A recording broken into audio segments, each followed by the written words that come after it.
চাষের মরশুম, কিন্তু বিজেপি করার অপরাধে করতে পারছেন না চাষ, এমনটাই অভিযোগ বীরভূমের একাংশের।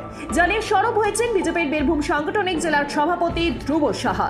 তার অভিযোগ, নির্বাচনের পর থেকেই সিউড়ি 2 নম্বর ব্লকের একাধিক গ্রামে সন্ত্রাস চালাচ্ছে তৃণমূলের কর্মীরা। বিজেপি কর্মীদের বাড়িতে থাকতে দেওয়াও হচ্ছে না, চাষ করতে দিচ্ছেন না তাদের, ট্রাক্টর ভাড়া দেওয়া হচ্ছে না বিজেপি কর্মীদের। ধ্রুব সাহার দাবি, তারা যাতে নিরাপদে তাদের বাড়িতে থাকতে পারে এবং চাষ করতে পারে তার ব্যবস্থা করতে হবে প্রশাসনকে। একই সঙ্গে ধ্রুব সাহা দাবি করেছেন, মল্লারপুরের পাথাই গ্রামে পুলিশকে মারধরের ঘটনার পরে বিজেপি কর্মীদের বাড়ি ভাঙচুর ও লুটপাট করে নেওয়ার হুমকি দিচ্ছে সিভিক ভলেন্টিয়াররা। ধ্রুব সাহা আরও অভিযোগ করেছেন, মাস কয়েক আগে এখানে পুলিশকে মারধরের ঘটনাও ঘটেছিল, কয়েকজন পুলিশ কর্মী আহত পর্যন্ত হয়েছিলেন। এই ঘটনার পর পুলিশ দোষী ব্যক্তিদের ধরতে না পেরে বেছে বেছে বিজেপি কর্মীদের টার্গেট করছে। বাড়িতে থাকতে পারছেন না গ্রামের মানুষজন। সিভিক ভলেন্টিয়াররা বাড়িতে গিয়ে গিয়ে হুমকি দিচ্ছে বাড়ি ভাঙচুর করা, লুটপাট করে নেওয়ার। সব অভিযোগ নিয়ে গতকাল বীরভূম সাংগঠনিক জেলার সভাপতি ধ্রুব সাহা জেলা পুলিশের আধিকারিকদের সঙ্গে দেখা করেন। ভূমিহীনদের চাষ করতে দেওয়া হয়েছিল কৃষি জমির পাট্টা, আর ওই জমিকেই সুকৌশলে হাতিয়ে নির্বিচারে চলছে প্রমোটারির কারবার। বদলে যাচ্ছে পাট্টা জমির মালিকানা, তারপর ওই জমির প্লট করে মোটা টাকায় বিক্রির রমরমার কারবার শুরু হয়েছে। কয়েকদিন আগেই খোদ মুখ্যমন্ত্রী রাজ্যের ভূমি রাজস্ব দপ্তরের ভূমিকায় প্রশ্ন তুলে সরব হয়েছিলেন। এবার সেটা চোখে আঙুল দিয়ে প্রমাণ করলো কাকসাপানাগড়। জমি খোয়ানোর আতঙ্কে পাট্টা প্রাপক জমির মালিকরা প্রশাসনের দ্বারস্থ হয়েছে। পাট্টা পাওয়া জমির মালিকের ওপর কখনো ভুল বুঝিয়ে টাকার প্রলোভন দেখিয়ে, আবার কখনো জুলুমবাজি করে দখল নিচ্ছে বলে অভিযোগ। তারপর ওই জমি মোটা টাকায় বিক্রি করছে, এমনটাই অভিযোগ। বিজেপি কর্মীর বাড়িতে ভাঙচুর এবং গুলি চালানোর অভিযোগ তৃণমূল আশ্রিত দুষ্কৃতীদের বিরুদ্ধে। ঘটনাটি ঘটেছে নদিয়ার রানাঘাট থানার পূর্ণনগর এলাকায়। বিজেপি কর্মীর অভিযোগ, গতকাল রাত 1টা নাগাদ জোনা কয়েক দুষ্কৃতী এসে বাড়িতে চড়াও হয়, ভাঙচুর করে তার বাড়ির একাংশ, পাশাপাশি বেশ কয়েকটি গুলি পর্যন্তও ছোড়া হয়। যদিও এই ঘটনার পর থেকেই আতঙ্ক সৃষ্টি হয় গোটা পরিবারের মধ্যে, এলাকায় ছড়িয়ে পড়ে চাঞ্চল্য। বুধবার বেলা বাড়তেই বিজেপি কর্মীর বাড়িতে আসে রানাঘাট পুলিশ জেলার উচ্চপদস্থ পুলিশ আধিকারিক। এরপর ঘটনা খতিয়ে দেখার চেষ্টা করা হয়। রাজ্য জুড়ে গণপিটুনির ঘটনার মাঝেই মঙ্গলবার রাতে চোর সন্দেহে এক যুবককে পোলে বেঁধে আটকে রাখার ঘটনা ঘটল সিউড়ি থানার অন্তর্গত মল্লিকপুর গ্রাম পঞ্চায়েতের চাঙ্গুরিয়ার পোস্ট অফিস পাড়ায়। গত 7 দিন আগে একটি দোকান থেকে একটি মোবাইল চুরি যায় এবং এরপর আজ ওই যুবককে সন্দেহজনকভাবে এলাকায় ঘোরাফেরা করতে দেখে এলাকার বাসিন্দারা। তাকে আটক করে পোলে বেঁধে রাখা হয়। দীর্ঘক্ষণ ধরে বেঁধে রাখার পাশাপাশি তাকে মারধর পর্যন্ত করা হয় বলে অভিযোগ। যদিও খবর পেয়ে তড়িঘড়ি ঘটনাস্থলে পৌঁছয় পুলিশ এবং গণপিটুনির মতো ঘটনা ঘটার আগেই তাকে পুলিশ উদ্ধার করে সিউড়ি থানায় নিয়ে যায়। রাজ্যের 4 কেন্দ্রে চলছে উপনির্বাচন, তবে সকাল থেকেই বিভিন্ন জায়গায় অশান্তির ছবিও সামনে আসছে।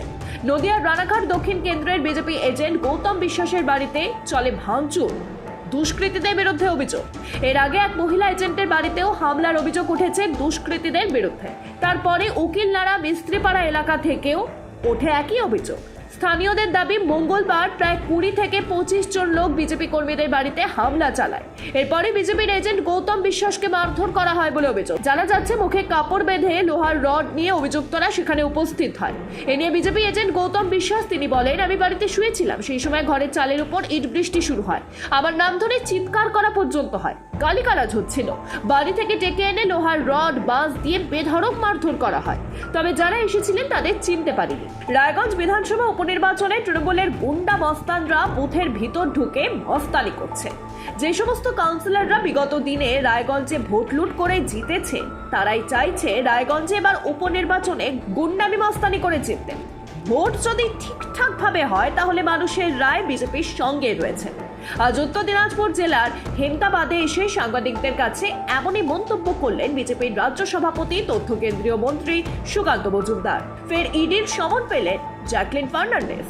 বুধবার সকালে পুরনো এক আর্থিক দুর্নীতি মামলায় নতুন করে জিজ্ঞাসাবাদের জন্য সমন জারি করা হয়েছে বলিউড অভিনেত্রীর বিরুদ্ধে। সূত্রের খবর, অভিযুক্ত সুকেশ চন্দ্রশেখরের সঙ্গে সম্পর্ক থাকায় জ্যাকলিনকে জিজ্ঞাসাবাদ করতে চাইছে এনফোর্সমেন্ট ডিরেক্টরেট। 2021 থেকে জিজ্ঞাসাবাদের মুখোমুখি হচ্ছেন 38 বছরের বলি অভিনেত্রী। আদতে শ্রীলঙ্কার নাগরিক হলেও দীর্ঘদিন বলিউডের সঙ্গে তিনি যুক্ত। অভিযোগ, সুকেশ চন্দ্রশেখর সমাজের উঁচুতলার ব্যক্তিদের ফাঁদে ফেলে আর্থিক প্রতারণা করতেন। একটি বেসরকারি স্বাস্থ্য সংস্থার কর্তা সেবেন্দর মোহন সিং এর স্ত্রী অদিতি সিং এর থেকে 200 কোটি টাকা হাতিয়ে নেওয়ার অভিযোগ ওঠে সুকেশের বিরুদ্ধে। এদের দাবি, সুকেশ জালিয়াতি করার টাকায় জ্যাকলিনের জন্য নাকি দামি উপহার কিনতেন। 2022 সালে দায়ের করা চার্জশিটে দাবি করা হয়, অভিনেত্রী সুকেশ চন্দ্রশেখরের অপরাধ সম্পর্কে অবগত হয়েও ওই সমস্ত দামি উপহার, মূল্যবান গহনা তিনি গ্রহণ করেছিলেন।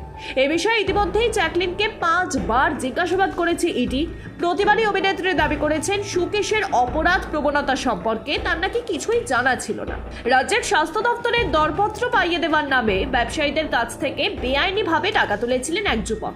প্রায় 5 বছর ধরে চলা সেই প্রতারণার তদন্তে নেমে ইডি জানতে পারল ইতিমধ্যেই নাকি 26 কোটি টাকার জালিয়াতি তিনি করে ফেলেছেন। নিজেকে হার্ভার্ড বিশ্ববিদ্যালয়ের গবেষক এবং নেতা মন্ত্রীদের ঘনিষ্ঠ বলে পরিচয় দিয়ে বোকা বানিয়েছেন ওষুধ এবং স্বাস্থ্য পরীক্ষার সরঞ্জাম সরবরাহকারী বহু সংস্থাকে। ওই মামলার তদন্তে শহর জুড়ে তল্লাশি চালিয়েছিল ইডির গোয়েন্দারা। বুধবার যুবককে গ্রেফতার করেছে ইডি। এরই সূত্রে খবর, ওই যুবকের নাম বুধাদিত্য চট্টোপাধ্যায়, বয়স 39 বছর, বাড়ি কসবাতে। এর আগেও কলকাতার পুলিশের কাছে তার নামে অভিযোগ দায়ের হয়েছিল। কলকাতা সহ রাজ্যের বিভিন্ন এলাকায়, এমনকি ব্যাঙ্গালোর একটি সংস্থাকেও প্রতারণার অভিযোগ করা হয়েছিল তার বিরুদ্ধে। কারোর কাছ থেকে অডিটরশিপের লাইসেন্স পাইয়ে দেওয়ার নামে 25,000 টাকা নিয়েছিল বুদ্ধাদিত্য। আবার কাউকে পশ্চিমবঙ্গের স্বাস্থ্য এবং পরিবার কল্যাণ দফতরের কনসাল্টিং অডিটর বানানোর প্রতিশ্রুতি দিয়ে তিনি নিয়েছিলেন 25 লক্ষ টাকা। পরে গড়িয়ার একটি বেসরকারি স্বাস্থ্য পরীক্ষার সরঞ্জাম সরবরাহ সংস্থা থেকে 85 লক্ষ টাকা পর্যন্ত তিনি নিয়েছিলেন। স্বাস্থ্য দপ্তরের টেন্ডারের কাগজ জালিয়াতি করে কলকাতার আরও একটি সংস্থার নামে নেন প্রায় 9.5 কোটি টাকা। এছাড়াও বেঙ্গালুরুর একটি সংস্থাকেও স্বাস্থ্য দপ্তরের দরপত্র পাইয়ে দেওয়ার প্রতিশ্রুতি দিয়ে তিনি নেন 26 কোটি 15 লক্ষ টাকা।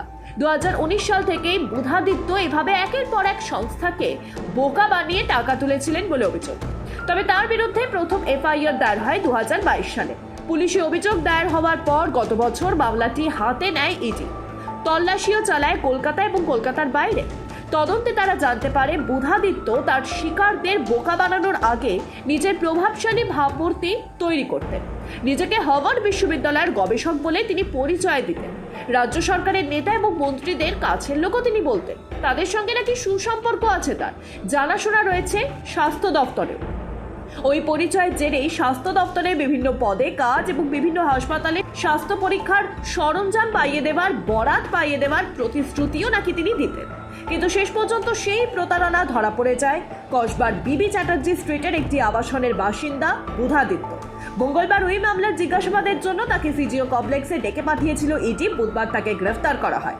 বুধবারই আদালতে তোলা হয় বুধাদিত্যকে।